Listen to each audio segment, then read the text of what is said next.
लिखूंगा बेटे। Okay, last class में अपना थोड़ा सा बचा हुआ था, ब्रेकडाउन वोल्टेज डिस्कस किया था। क्या ब्रेकडाउन वोल्टेज क्या होता है? ब्रेकडाउन वोल्टेज, हाँ कौन बताएगा? जीनल बताओ बेटा। ब्रेकडाउन वोल्टेज क्या होता है? वो वोल्टेज जिसमें अपना कैपेसिटर डिस्ट्रॉय या डैमेज हो जाए उसी को बोलते हैं ब्रेकडाउन वोल्टेज। अच्छा, उससे पहले अपन एक चीज कर रहे थे जिसमें एक सेक्शन आया था फोर्स के रिगार्डिंग, ठीक है? तो उसमें अपने को थोड़ा सा डाउट हो गया था, मैं भी समय पे देखा गया, सब में तो यही चीज होती है, ठीक है? तो उसमें अंदर अपन जो कर रहे थे, याद करो क्या था? एक तो कांस्टेंट चार्ज पे बात करी थी और एक क्या था? कांस्टेंट फोर्स पे, constant voltage and constant charge. तो कांस्टेंट चार्ज में Q वाज कांस्टेंट। अच्छा, तो हमने फोर्स का इक्वेशन क्या लिखा था? हाँ भाई चलिए बताओ बेटा, फोर्स का इक्वेशन क्या लिखा था? Sigma a square. अब तुम बताओ, हाँ सार्थक इक्वेशन बताओ। Sigma square a two. अच्छा, अब ये देखो हमने क्या बोला फिर कि यार ये जो सिग्मा है ये Q बाई ए होता है। सिग्मा जो है वो Q by A charge density है, और ये किसके, ये सिग्मा किसका है?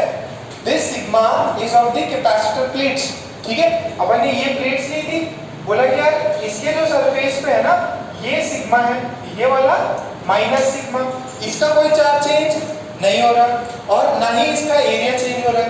तो अपन ने सिग्मा को बोला कि this sigma remains same, sigma same है, ए सेम है, 2 और एफ नॉट। अपने फिर ये आ गया कि सर इलेक्ट्रिक फील्ड क्या सेम रह रही है? देखो मेन क्या है? Electric field. अच्छा, एक सिंपल सी चीज याद रखना, इसमें जो अपन मिस कर रहे थे पॉइंट, पहले भी पता था, अपने को पूछा था what is the force between the plates. ये प्लेट पे इस प्लेट की वजह से कितना फोर्स आ रहा। अच्छा, एक चीज मैंने बताई थी कि अगर एक्सटर्नल इलेक्ट्रिक फील्ड हो और कंडक्टर रखा हो, ये ई एक्सटर्नल है। अच्छा, यहाँ पे बाहर पे कितनी होगी? ई होगी, ई एक्सटर्नल होगी। अंदर कितनी होती है? ई इन इज 0। तो यहाँ पे और यहाँ पे इलेक्ट्रिक फील्ड सेम है, बट अंदर क्या है? क्योंकि वहां पे रीअरेंजमेंट होता है तो अंदर का फील्ड 0 है, इसका मतलब बाहर का फील्ड 0 हो जरूरी नहीं है। तो सेम क्या होता है इसके अंदर, अपन ने जब डाइलेक्ट्रिक डाला ना बेटा, डाइलेक्ट्रिक, तो जो इलेक्ट्रिक फील्ड निकाली थी कि भाई यार पहले E थी, अब E बाई K हो गई, वो किसके अंदर होती? इसके अंदर। अच्छा, इसके अंदर यहाँ पे क्या आ जाते हैं? यहाँ पे नेगेटिव चार्जेस डेवलप होते हैं, यहाँ पे पॉजिटिव। तो इसके वजह से इसके अंदर इलेक्ट्रिक फील्ड डिफरेंट है। बट अगर मैं प्लेट्स की बात करूंगा, प्लेट्स में अभी भी सिग्मा बाई एक प्लेट की वजह से सिग्मा बाई 2 एप्सिलॉन ही रहेगा। बात समझ में आ रही है क्या? जो अंदर, और आपको पता है इसके वजह से एक्सटर्नल में फील्ड क्या होता है? 0 होता है। देखो यहाँ प्लस और नेगेटिव दोनों चार्ज है, इसकी वजह से एक्सटर्नल में फील्ड कितना हुआ? 0। देखो यहाँ ई एक्सटर्नल है, यहाँ पे भी ई एक्सटर्नल है, भले यहाँ पे जो है आपके नेगेटिव और पॉजिटिव चार्ज लग गए होंगे, बट ओवरऑल आप अगर इसको कंपेयर करो तो इसका नेट चार्ज कितना? 0। अगर नेट चार्ज इनक्लोज इज 0 तो इलेक्ट्रिक फील्ड कितना आएगा? 0। तो जो भी इलेक्ट्रिक फील्ड है इसके अंदर डिफरेंट होता है, बट इस डाइलेक्ट्रिक की वजह से बाहर इलेक्ट्रिक फील्ड कितना होगा? 0। तो यहाँ पे जो लेंगे वो क्या लेंगे? सिग्मा बाई 2 एप्सिलॉन ही लेंगे, ठीक है क्या? जनरली बुक्स में ये सिंपल सा यही लिखा हुआ था, फिर मैंने देखा कि यार ये मेन अपन यहाँ पे ये पॉइंट मिस कर रहे थे। अपने आया ना कि भाई यार यहाँ पे एप्सिलॉन आर लिख सकते, वो नहीं लिख सकते। क्यों? क्योंकि ये अपन बिटवीन द प्लेट्स निकाल रहे हैं और प्लेट्स में तो वही इलेक्ट्रिक फील्ड है, और इसके वजह से सिर्फ और सिर्फ डाइलेक्ट्रिक के इनसाइड में इलेक्ट्रिक फील्ड चेंज होता है, इसके वजह से बाहर पे कोई भी इलेक्ट्रिक फील्ड का प्रभाव नहीं पड़ता। तो इसमें फोर्स वाले में क्या हो जाएगा? फोर्स क्या हो जाएगा? कांस्टेंट। अगर चार्ज कांस्टेंट है तो फोर्स भी क्या होगा? कांस्टेंट। क्या लॉजिक समझ में आ रहा है? पक्का? ये एप्सिलॉन आर क्यों नहीं लिख रहे? क्योंकि ये जो इलेक्ट्रिक फील्ड है ये सिर्फ और सिर्फ किसके बीच में है, प्लेट्स के बीच में, और अंदर डाइपोल जो रखा हुआ है, डाइइलेक्ट्रिक लिखा हुआ है, जिसके अंदर ये चार्जेस जो है पोलराइज होते हैं, इनका नेगेटिव भी है, पॉजिटिव भी है, नेगेटिव भी है, पॉजिटिव, नेट इसका बाहर की तरफ क्या होगा इम्पैक्ट, बाहर की तरफ इम्पैक्ट क्या हो जाएगा, क्या बात समझ में आ रही है? तो उधर पॉइंट लिख लो, वहां पे है ना जहां पे फोर्स कांस्टेंट लिखा था, और कांस्टेंट वोल्टेज में फोर्स कितने टाइम्स हो जाता था, देखो ना वहां पे कुछ लिखा हुआ था, ठीक है, इधर कितना आएगा कांस्टेंट, यहाँ पे फोर्स क्या है कांस्टेंट, ठीक है, बस वहां पे स्टेटमेंट लिख लो, यहाँ वहां पे स्टेटमेंट लिख लो, दी फोर्स, ऊपर स्टेटमेंट लिख लो, जहां ऊपर जगह होगी तो वहां लिख लो, नहीं तो ऊपर जो आपके होते हैं ना जो पेज स्टार्ट होता है उसको ऊपर कि लिख लो, यार the force is, here the force is considered, here the force is considered only, here the force is considered only due to the capacitor plates, here the force is considered only due to the capacitor plates and the electric field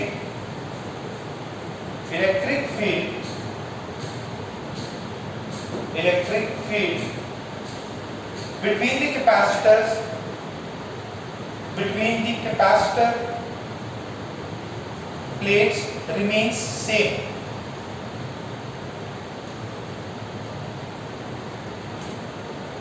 Full stop. The dielectric doesn't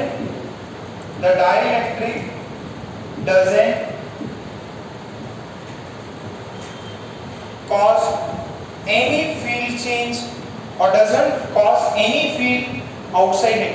The dielectric doesn't cause any field outside it.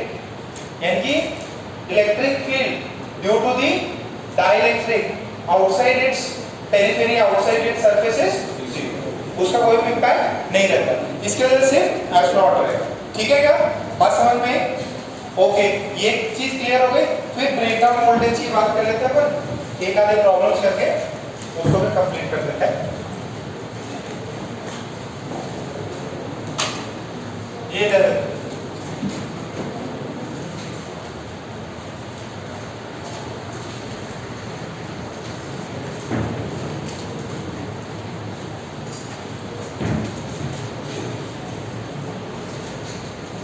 Breakdown voltage है, उसी पे अपन लोग आगे continue कर रहे हैं। Breakdown voltage, ठीक है। अब देखो, ये देखो, ये मान लो 2 माइक्रोफैराड है, कितना है 2 माइक्रोफैराड। अच्छा, इसमें जो V बोल दिया, मतलब इतने वोल्टेज पे ब्रेकडाउन हो जाता है, पीडी बोलते हो, ब्रेकडाउन होता है। वो मान लो इसका होता है 120 वोल्ट्स, कितने पे होता है? तो मैक्सिमम कितना चार्ज स्टोर कर सकता है? कितना मैक्सिमम Q मैक्स कितना स्टोर कर सकता है? 240 माइक्रो। तो इससे ज्यादा दिया तो ये क्या हो जाएगा? डिस्ट्रॉय हो जाएगा, इसका क्या हो जाएगा? ब्रेकडाउन हो जाएगा। ओके, अच्छा, अब ये दूसरा एक देखो, ये है, इसका है 5 माइक्रोफैराड, कितना है 5 माइक्रोफैराड, और इसका ब्रेकडाउन वोल्टेज जो है that is let's say it is 100 volt, कितना है 100 वोल्ट। तो Q मैक्स कितना स्टोर हो सकता है इसमें? 500। अच्छा, अब देखना, ये इंडक्टर, सॉरी कैपेसिटर A है, ये कैपेसिटर B है। अब मैंने क्या किया, इन दोनों को एक साथ जोड़ दिया, A को और B को, और मैंने यहां से ऐसे बैटरी लगाई, ठीक है, मैंने यहां से क्या लगाई? बैटरी लगाई। अब आपसे वो पूछेगा कि मैं इधर मैक्सिमम कितने वोल्टेज की बैटरी लगा सकता हूं जब तक किसी एक का ब्रेकडाउन ना हो। मैंने क्या किया? बैटरी लगाई, और बैटरी लगाई, ये कितने का था? थोड़ा डेटा थोड़ा सा, चलो ठीक है, हो तो जाएगा, थोड़ा सा ना आंसर थोड़ा ऊपर नीचे आएगा, एग्जैक्ट फिगर नहीं आएगा, तो मैंने डेटा वैसा लिखा। अच्छा, अब आपसे है find the minimum voltage when breakdown will occur, breakdown will occur. कितने वोल्टेज पे ब्रेकडाउन हो जाए। अच्छा, दोनों कौन सी है ये, सीरीज में या पैरेलल में? तो सीरीज में मतलब तो क्या चीज सेम रहती, चार्ज।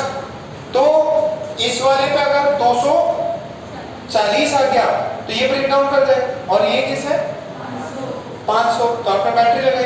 अब कौन सबसे पहले, ये भी पूछ सकता है कौन सबसे पहले ब्रेकडाउन होगा, ए का कि बी का? अब जरा निकाल के देखो कितने वोल्टेज पे ब्रेकडाउन हो जाएगा, कितने वोल्टेज पे ब्रेकडाउन हो जाएगा इसका, निकाल के देखो। सीरीज में सी इक्विवेलेंट निकाल लो। सी इक्विवेलेंट कितना आएगा इसका 10/7।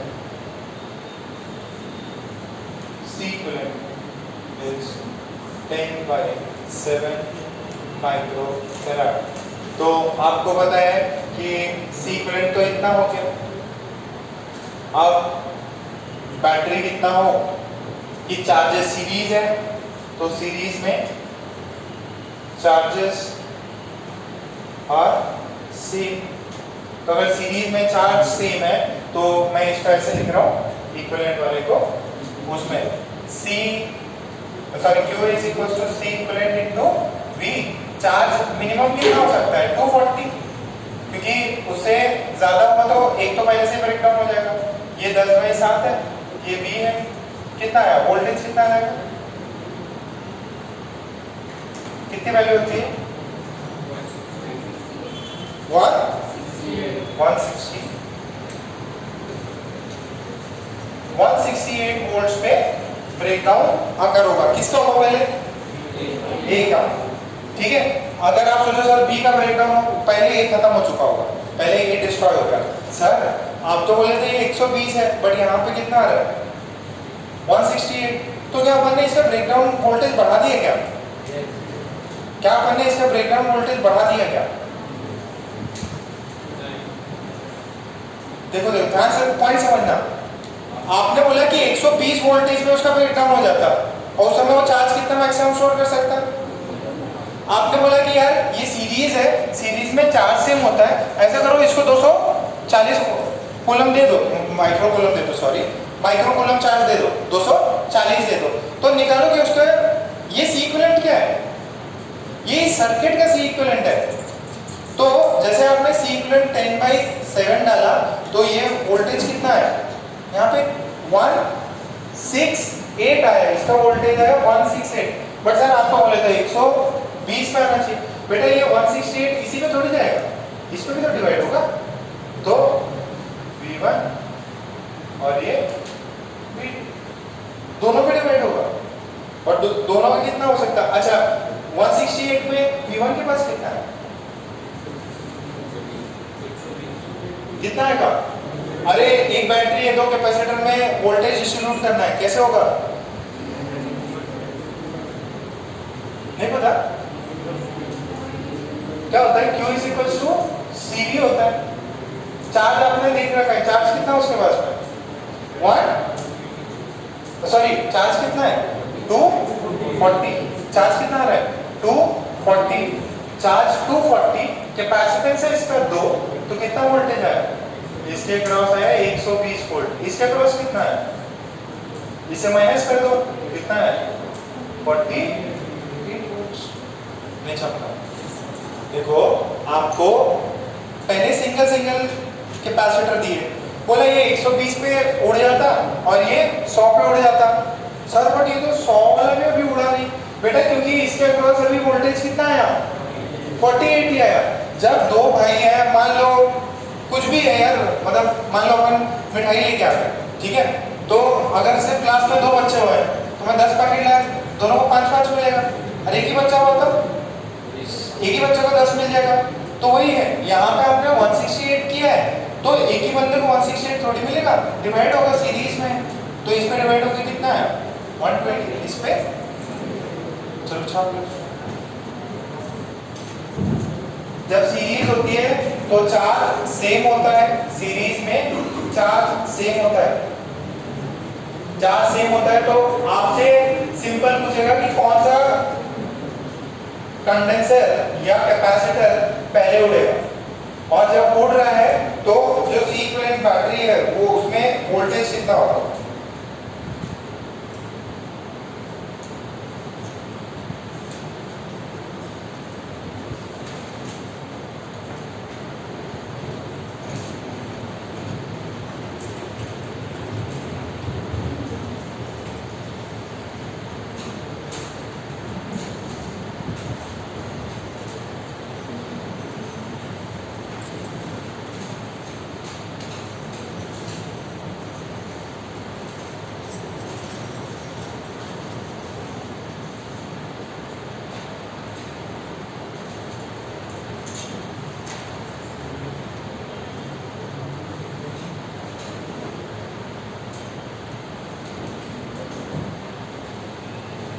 So this is breaking voltage of the system.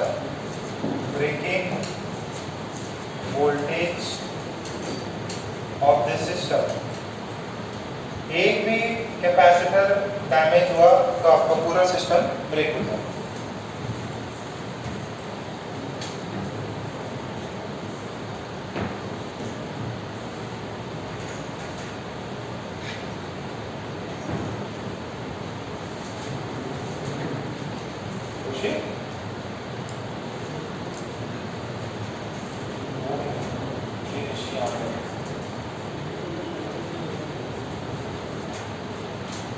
Last में श्रेया दिखाई दे रहा है तुमको, जिन्हें दिखाई दे रहा है मंगा आगे बैठा हुआ,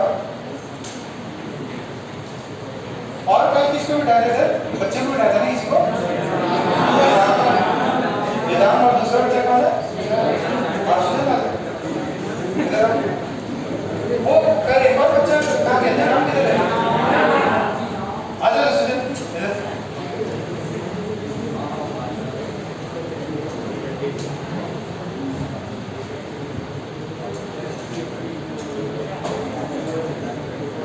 बच्चा आगे तो वहां तीन बच्चे बैठे आ जाओ बेटा।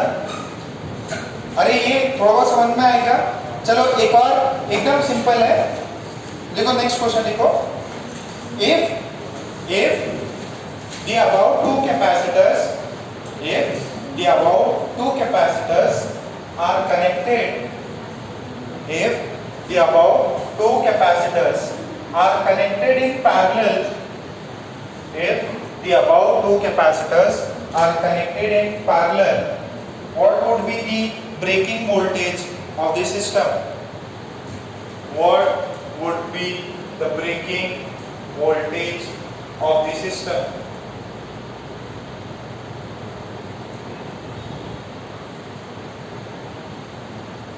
इन दोनों को अपन ने किसमें कनेक्ट कर दिया, पैरेलल। ये A है और ये B है। बताओ कितना वोल्टेज एक्सटर्नल लगाओ कि इनमें ब्रेकिंग हो जाए, 100, सही है ना। देखो जब पैरेलल में होता है तो क्या चीज सेम होती है दोनों में, वोल्टेज। तो सीक्वेंस निकालने की कोई जरूरत नहीं है, यहाँ पे वोल्टेज निकालो। अगर आपने यहाँ पे 100 वोल्ट दिया तो इसका क्रॉस भी कितना जाएगा, इसका क्रॉस भी कितना, तो एक जिसके पास 100 वोल्ट है, कौन सी, ये A है ये B है, कौन फूटेगा, B वुड बी डैमेज। ठीक है, तो breakdown voltage of system is 100 volts. कितना है, 100 वोल्ट्स। ज्यादा हार्ड है, पहले वाला सीरीज वाले में थोड़ा सा मेहनत करनी पड़ती। सीरीज का एक और क्वेश्चन करा देता हूं आपको।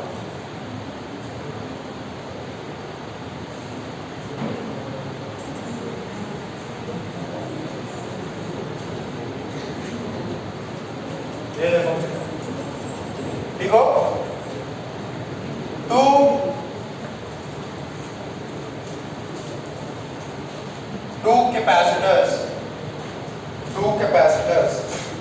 are connected in two capacitors are connected in series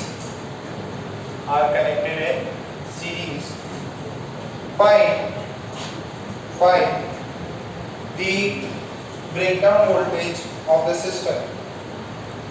Find the breakdown voltage of the system. Second है also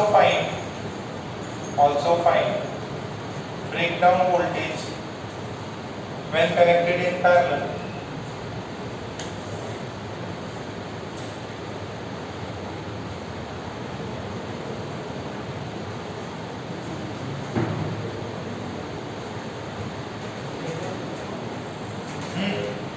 पैरेलल में होंगे तो कितना होगा? 10। सीरीज में होंगे तो जो पहला वाला मेथड है उसे क्यों करो?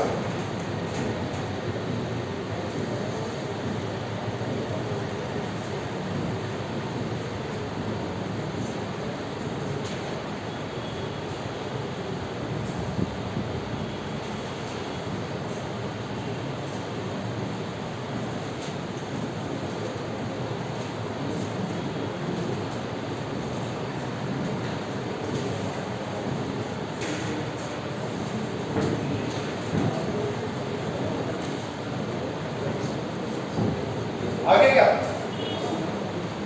सॉल्व करो बाकी पूरी आंसर सॉल्व करेंगे।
Very good.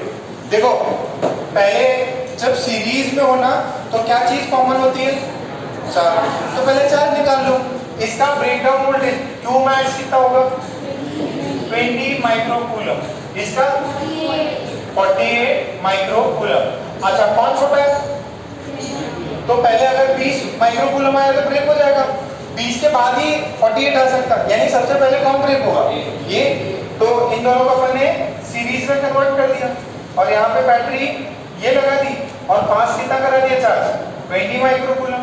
तो पहले बताओ सी इक्विवेलेंट कितना होगा, दोनों को मल्टीप्लाई करो कितना 8/6 कितना होता है ये 4/3 माइक्रो फैराड। तो Q is equals to CV। Q कितना है 20, ये कितना है 4/3, ये भी आ जाएगा, ये 5 और भी आ जाएगा 15। तो 15 वोल्ट पे ब्रेकडाउन हो जाएगा। अच्छा जब 15 वोल्ट पे ब्रेकडाउन होगा तो इस कैपेसिटर पे वोल्टेज कितना आएगा 10, इस पे सिंपल। अरे इस पे ब्रेकडाउन कब होगा जब इतना कूलम चार्ज हो, इतना कूलम चार्ज कब होगा जब इसके क्रॉस वोल्टेज कितना होना चाहिए, वोल्टेज का डिवीजन होता। तो ये अगर 15 वोल्ट की बैटरी यूज करी आपने तो इसका क्रॉस कितना है 10 वोल्ट, इसका क्रॉस समझ में आया क्या, पक्का ब्रेकडाउन वोल्टेज भी खत्म हो गया। ठीक है। अच्छा अब हमने कल करा दिया कॉम्बिनेशन ऑफ डाइइलेक्ट्रिक्स कि दो डाइइलेक्ट्रिक्स को एक साथ सीरीज में भी हो सकते हैं, पैरेलल में भी, C1 C2 कराया था ना ऐसा। मान लो एडवांस के लिए अगर उसका जो डाइइलेक्ट्रिक है वो कांस्टेंट ना होते हुए वेरिएबल हो, कांस्टेंट ना होते हुए क्या हो वेरिएबल हो, और आपसे पूछे कि what is the value of C equivalent. जैसे एक मिनट बस एक क्वेश्चन देख लो, ये हो गया, फिर एक बस आखिरी 4 सॉल्व कर दो, फिर मैग्नेटिज्म स्टार्ट कर लेते हैं। कल टेस्ट कितने बजे टाइम बताएगा हमने नहीं, ठीक है। तो टेस्ट देखो आराम से कैपेसिटेंस की ग्रुपिंग ये सब करके आना, ये वाला पार्ट है ये भी पूरा पढ़ के आना, ठीक है। इससे पहले वाला जो था RC ये सब भी कर लेना, ठीक है। और एक और इसका बाद में टेस्ट कराएंगे। कल 1-1.5 घंटे की क्लास लगा देते हैं, है ना, मैग्नेटिज्म की क्लास लगा देते हैं। कुछ वैसे तो है नहीं, कुछ क्लास है क्या नहीं है, तो कल एक ही सिर्फ मैग्नेटिज्म की क्लास लगा देते। आपका कितना आज 18 तारीख हो गई, तो मेरे माइंड में क्लॉक चल रही है 60 दिन से कम हो गया, तो 60 दिन के अंदर कंप्लीट करना है। तो थोड़ा सा आपका 1.5 घंटे का क्लास। तो अभी बताओ टेस्ट से पहले रखिए टेस्ट से बाद, टेस्ट के बाद रखिए ऑनलाइन ऑनलाइन चलो ठीक है, मैं डिसाइड कर लूँगा। टेस्ट दे लो आराम से, नंबर कम आए दुख होगा, ठीक है, तो क्लास में थोड़ा दुख कम हो जाएगा। कितनों को दुख होता कम नंबर आते तब, किसी को नहीं होता, यू को भी होता। कितनी देर पढ़ाई करते हो, पढ़ाई करते कि नहीं। अच्छा मम्मी से ऐसे मिलना था कल, उन्होंने कॉल नहीं करवाया, तो आज रुक जाना, ठीक है। और युग की मम्मी से बात कर लेते हैं, लेकिन आराम फैसला देखो ध्यान से। अगर बात सुनो बेटा, ये कैपेसिटर है, यहाँ पे हमने D/2 पे K1 और D/2 पे K2 रखा, तो C इक्विवेलेंट कितना हो जाता, ये दोनों कैसे लिख सकता हूँ मैं, ये इसको C1 लिख दो और ये C2, दोनों कैसे हैं सीरीज, दोनों कैसे सीरीज। तो अपन इससे निकाल सकते हैं C इक्विवेलेंट कितना हो जाएगा C1 C2 C2, ओके। अच्छा C1 की वैल्यू कितनी होगी यहाँ से, if this is D/2, C1 की वैल्यू कितनी होगी, देखो ध्यान से सुनना, क्या होती है K इंटू एप्सिलॉन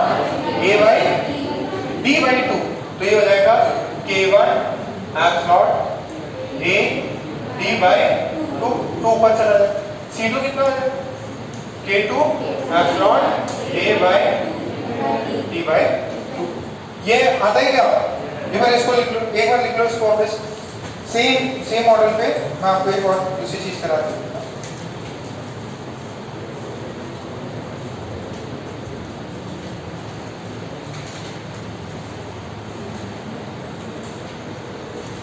ये दोनों किसमें सीरीज में।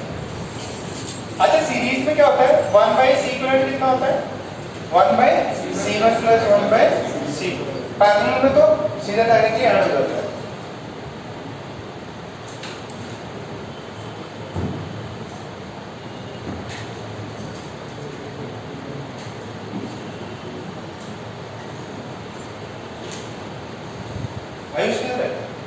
शायद अच्छा चलो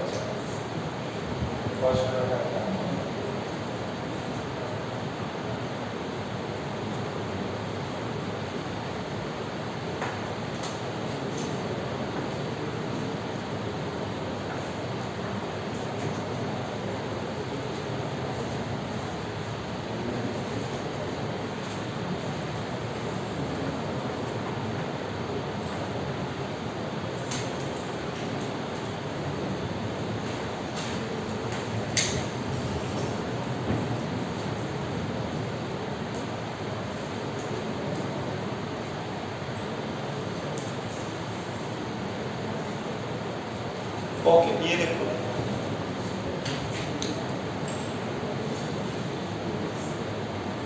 ये तो हो गया बात नहीं आखिरी पार्ट है इसको फटाफट कर लो। अगर देखो dielectric with variable dielectric constant dielectric with variable dielectric constant dielectric constant जो हो वो कैसा हो वेरिएबल हो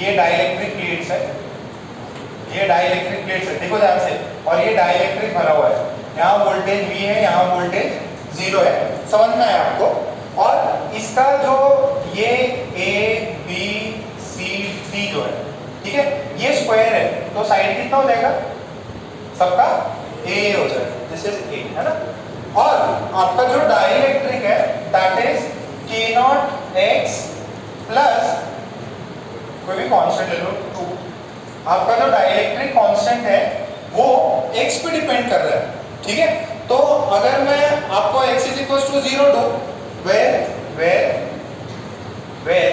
x is measured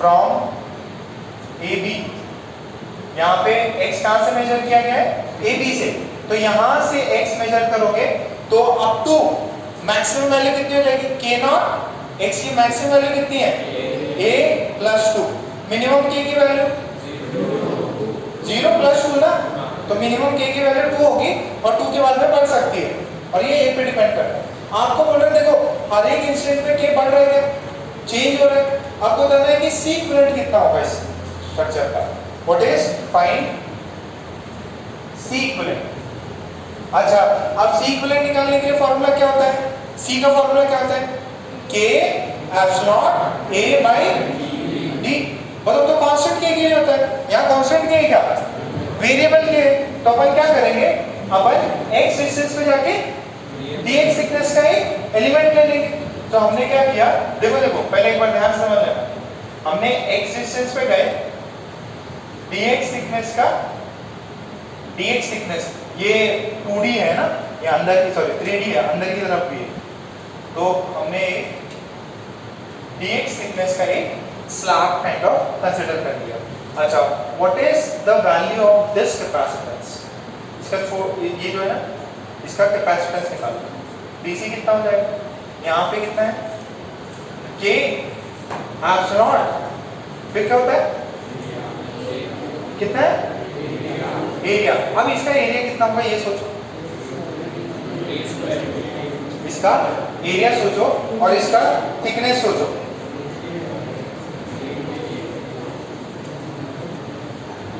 देखो वोल्टेज यहाँ पे कितना है 0 यहाँ पे कितना है V वोल्टेज ध्यान से सुनना ये 0 ये V तो डिस्टेंस कितना हो गया what is the gap A ही होगा ना तो डिस्टेंस तो कितना है A हो गया K epsilon what is area of this part इसको ऐसे पीछे तक एक्सटेंड मार कितना एरिया होगा इसका ए इंटू, देखो ये dx है और ये वाला a है, तो a इंटू डी एक्स क्या होगा।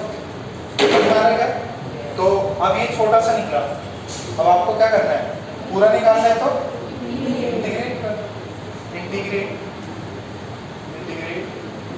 To find the entire value. अच्छा क्यों इंटीग्रेट किया, अब ये देखो एक ये हो गया, एक कैपेसिटर ये हो गया, एक यहाँ पे कोई दूसरा कैपेसिटर होगा, ये भी V पे है ये भी 0 पे है, तो ये दोनों कैसे पैरेलल, पैरेलल में क्या होता है, सिंपली एडिशन होता है, एडिशन। और इंटीग्रेशन क्या होता है, इंटीग्रेशन इज आल्सो समेशन और एडिशन।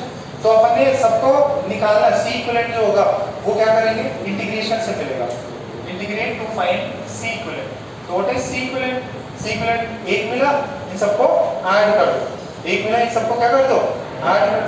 तो सी इक्विवेलेंट की वैल्यू इंटीग्रेट कर, a एप्सिलॉन a और जो भी वैल्यू है उससे k की वैल्यू निकालो, k की वैल्यू, k कितना था, k not x into 2a dx, कहाँ से कहाँ, x इज इक्वल टू 0 से 1, आता है क्या?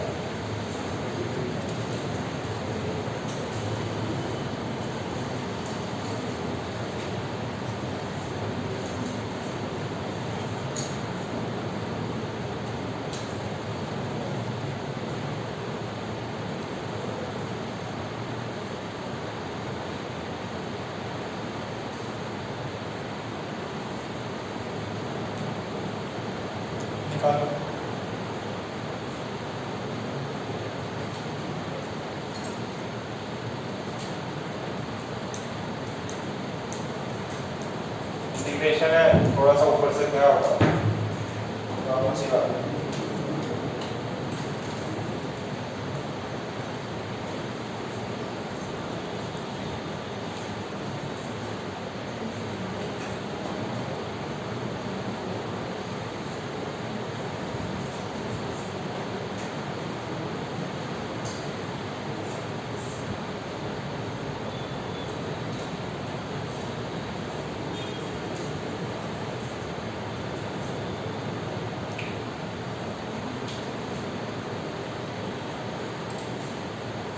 कॉपी वॉपी लेके आना है फिर, ठीक है, बुक्स जो है सारी ले आना, फिजिक्स वाली बुक, टेस्ट सॉल्व कर लेना, टेस्ट का जल्दी हो जाए तो बैठ के रिवाइज कर लेना, तो सॉल्व कर लेना, बाद में फिर 11 बजे तक टेस्ट, 11 बजे तक टेस्ट स्टार्ट, हाँ मॉर्निंग कर,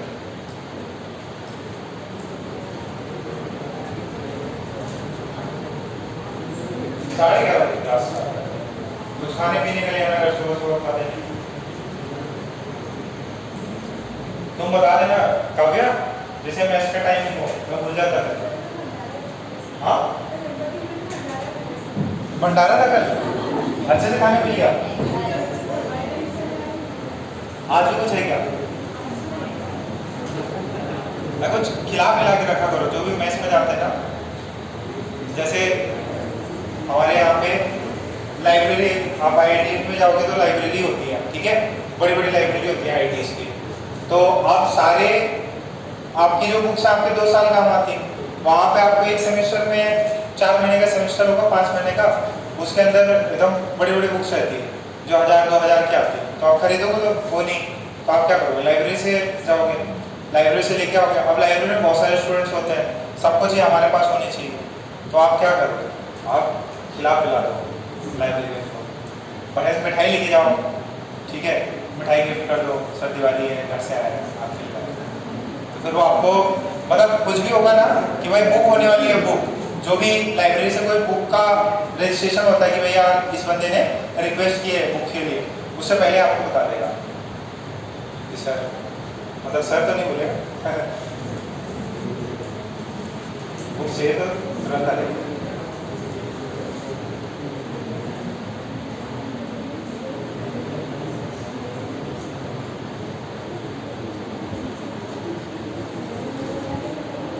अरे बात नहीं सुनो, ये तो स्क्वायर प्लेट है, अपन ने ये डिस्टेंस भी यही मान लिया। ये जो गैप है ना, ये प्लेट और ये प्लेट में गैप कितना मान लिया, ये भी अपन ने ये मान लिया।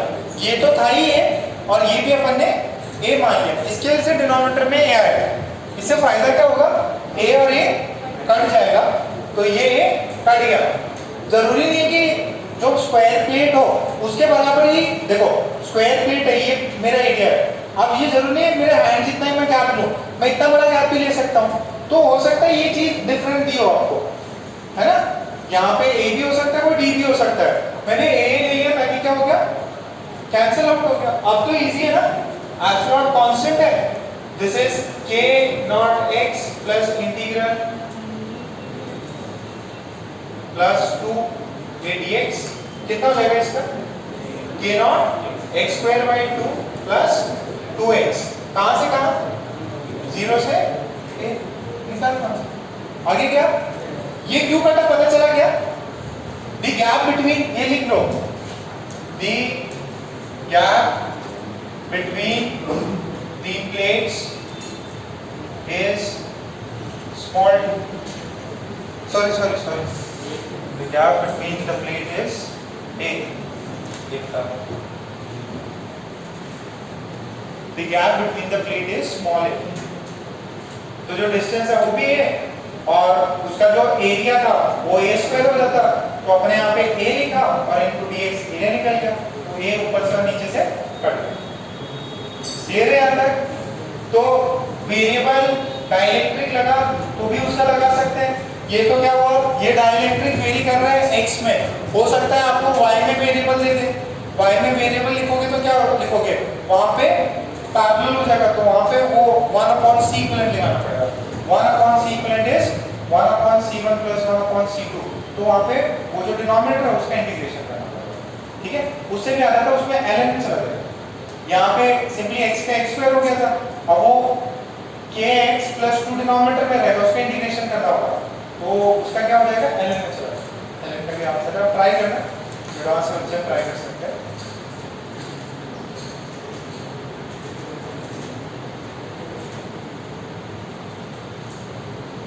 एक लास्ट और force on, last part, force on dielectric, force on dielectric at constant voltage, force on dielectric at constant voltage।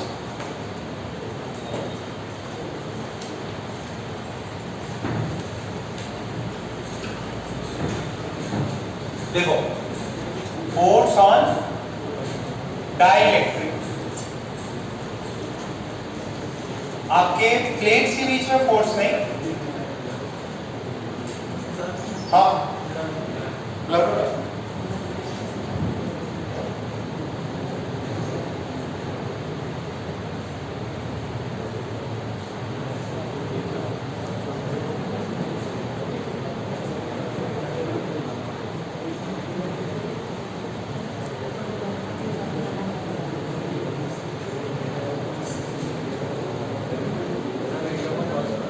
हो गया, ठीक है।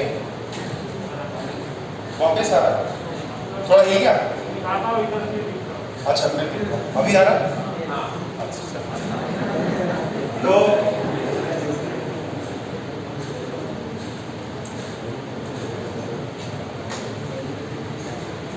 अगर मान लो ये हमने कैपेसिटर प्लेट्स लगा, कैपेसिटर प्लेट्स अपनी है, ये वोल्टेज V है, ये वोल्टेज 0 है, तो यहाँ पे सारे पॉजिटिव चार्ज, यहाँ पे सारे नेगेटिव चार्ज, और इसके अंदर ऐसा एक डाइलेक्ट्रिक अपन ने थोड़ा सा इंसर्ट किया है, थोड़ा सा एक डाइलेक्ट्रिक इंसर्ट किया है। तो बेसिकली यहाँ पे नेगेटिव नेगेटिव, यहाँ पे पॉजिटिव पॉजिटिव। अगर आप थोड़ा सा इसका और थ्योरी पढ़ोगे HCV से या बुक से, तो आपको पता चलेगा जो डाइलेक्ट्रिक है उसके अंदर इलेक्ट्रिक फील्ड लग रहा है, तो इसके अंदर जो है ना डाइपोल क्रिएट हो रहा है, इसके अंदर डाइपोल क्रिएट हो रहा था, तो इसके अंदर क्या होगा, ये अंदर की तरफ इसको पुल करता है। ठीक है, ये जो प्लेट्स हैं उसके अंदर आपने थोड़ा सा भी इंसर्ट किया तो ये क्या होता है, अंदर की तरफ पुल होता है। आपको निकालना है वो पुलिंग फोर्स कितना है इस डाइलेक्ट्रिक पे। प्लेट्स के बीच में फोर्स नहीं निकालना, आपको किसके बीच में निकालना है, डाइलेक्ट्रिक पे ये कैपेसिटर प्लेट्स कितना फोर्स लगा रही है वो निकालना है। अच्छा, एक आपको रिलेशन पता है F और पोटेंशियल एनर्जी में कुछ पता है क्या, force is du by dx, बस इससे निकलेगा अपना। तो पहले इसकी थोड़ी सी थ्योरी लिख लो, पहले डायग्राम बनाओ, पहले इसकी थ्योरी लिख लो। क्या हो गया, हाँ कुछ नहीं,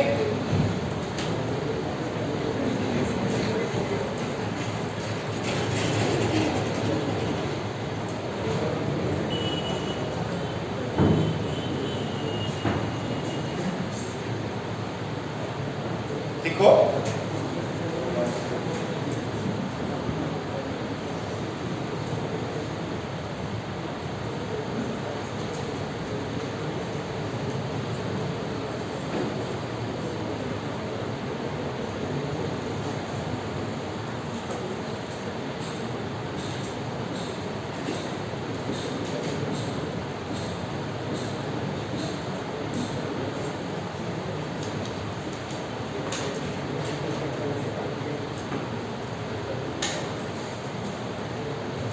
इसमें पॉइंट लिखो,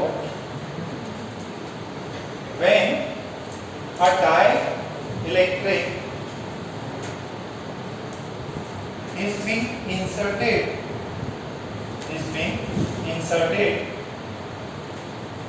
between the parallel plates, is being inserted between the parallel plates,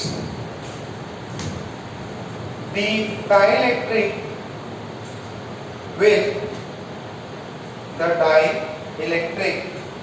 will experience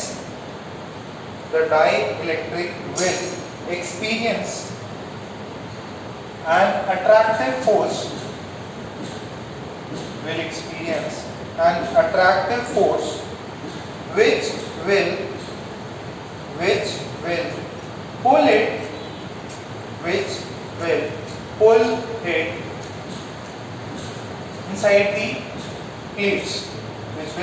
pull it inside the plates,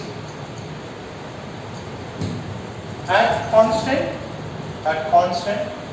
voltage, देखो F कितना होता है माइनस du by dx।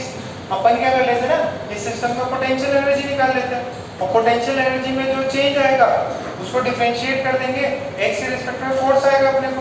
अच्छा, अब ये देखो जरा C1, देखो इसके अंदर क्या है ना, दो टाइप के, यहाँ पे एयर है, यहाँ पे डाइलेक्ट्रिक है, डाइलेक्ट्रिक कांस्टेंट K का, तो यहाँ पे दो पार्ट्स है, एक ये C1 होगा और एक ये C2 है।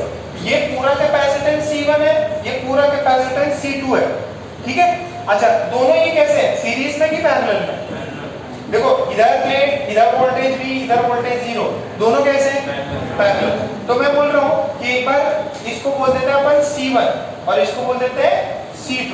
तो C1 का कैपेसिटेंस कितना हो जाएगा, C1 का कैपेसिटेंस लेट्स से इस केस में ये प्लेट जो है this is of L and this is of L, और ये जो डिस्टेंस है ये इनके बीच में है D। प्लेट्स के बीच में डिस्टेंस कितना है, D का। स्क्वायर प्लेट का साइड कितना है, L का। तो अपना जो C1 है, ये C1 इसकी वैल्यू कितनी हो गई, लेट्स से ये अंदर गया x, कितना गया, तो अभी कितना बाकी है और जाना, L माइनस x। अच्छा, ये लेंथ कितना है, ये L, ओके। अब देखो जरा व्हाट इज कैपेसिटेंस C1 जिसमें डाइलेक्ट्रिक है, that would be K epsilon not. What is the area, इसका एरिया कितना है, ये वाला एरिया कितना है, ये L into x by distance कितना है दोनों प्लेट्स के बीच में, डी। C2 कितना हो जाएगा, उसके अंदर तो एयर है सिर्फ, तो एयर का K1 होता है एप्सिलॉन लेंथ L, और ये कितना हो, ये एरिया हो जाएगा क्या, ये कितना हो समझ में आ रहा है? ओके, डिस्टेंस फिर C इक्विवेलेंट कितना हो, C1 प्लस C2, तो दोनों को ऐड कर दो, तो डिनोमिनेटर D है और ये एप्सिलॉन L एक साथ कर लो, अंदर कितना जाएगा kx प्लस L प्लस कर दो क्या, L माइनस, सही कितना पक्का। अब C इक्विवेलेंट आया, अच्छा अब इसमें क्या करो, dx करो। देखो ये जो है ना C equivalent, it is not constant, it is variable, जितना अंदर जाता जाएगा x की वैल्यू चेंज होती रहेगी, यानी आपका C इक्विवेलेंट चेंज होता रहेगा, आपका C इक्विवेलेंट क्या होता रहेगा, चेंज होता रहेगा, जितना अंदर जाएगा उतना C इक्विवेलेंट चेंज होता जाएगा। अगर x पूरा अंदर चला गया तो x की वैल्यू कितनी हो गई, L, दोनों उड़ जाएंगे और आपका kn² आ जाएगा, तो आपका ये वेरिएबल है। तो what is rate of change, कितना हो जाएगा, k0 L, ये तो d हो गया, इसका डेरिवेटिव k, इसका L का 0, इसका कितना, तो ये आ जाएगा क्या, this is dC equivalent by dx। अच्छा आपको बताओ कि इसके अंदर जो पोटेंशियल एनर्जी होती है वो कितनी होती है, हाफ कांस्टेंट वोल्टेज है, तो C equivalent into v square बोल दो, तो U इज इक्वल्स टू, ये जो भी आया C इक्विवेलेंट की वैल्यू आई अपनी हाफ C इक्विवेलेंट, चलो v स्क्वायर का कॉमन है, v स्क्वायर कांस्टेंट है, अब इसको मेरे को du/dx करना है, तो क्या हो जाएगा, ये हाफ v स्क्वायर तो कॉमन गया और ये आ जाएगा, समझ में आ रहा है क्या, इसका फोर्स आ गया क्या, अरे ये तो होता नेगेटिव साइन लगाना पड़ेगा, तो C इक्विवेलेंट की वैल्यू कितना है यहाँ से ऊपर से, समझ में आया लॉजिक पक्का, छापो।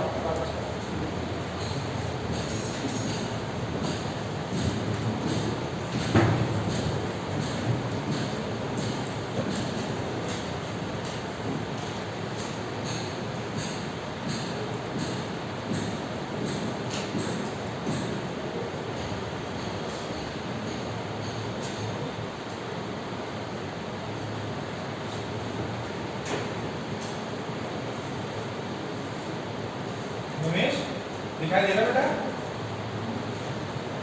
चल थोड़ा कम दिखाई दे रहा,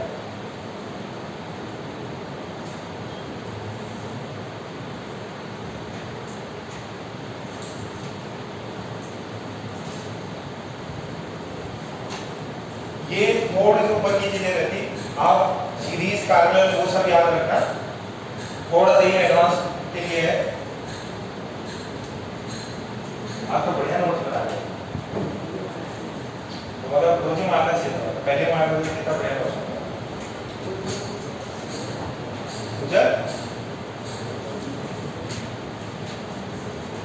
कल कितने नंबर आएंगे,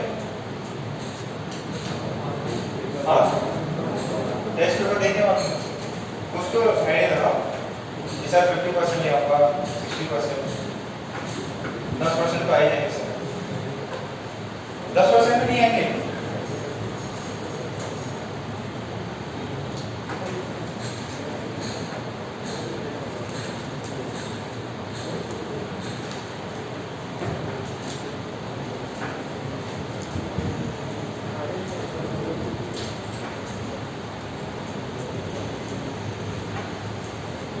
अब फाइनल वैल्यू डाल दो इसकी, तो जो फोर्स हो जाएगा वो कितना हो जाएगा, माइनस du/dx, तो फोर्स की वैल्यू जाएगी माइनस हाफ v स्क्वायर, इसकी वैल्यू कितनी है, epsilon L/d k minus,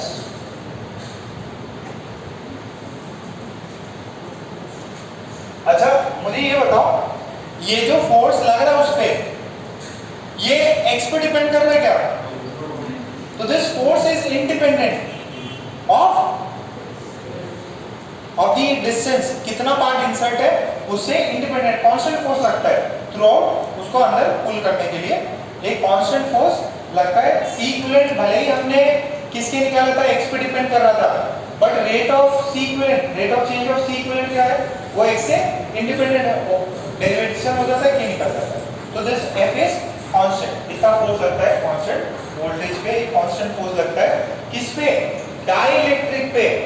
plates की बातें नहीं हो रही है, डाइलेक्ट्रिक पे लगता है। ठीक है, कंप्लीट। कुछ और नया चैप्टर है और कुछ पॉइंट्स देखो तो 2-3 पेजेस छोड़ दो, नया चैप्टर 2-3 पेजेस छोड़ दो ना, 2 से 3। तुम भी साथ बुक नहीं लग गया, कहाँ है, नहीं बुक, चलो ठीक है बस है।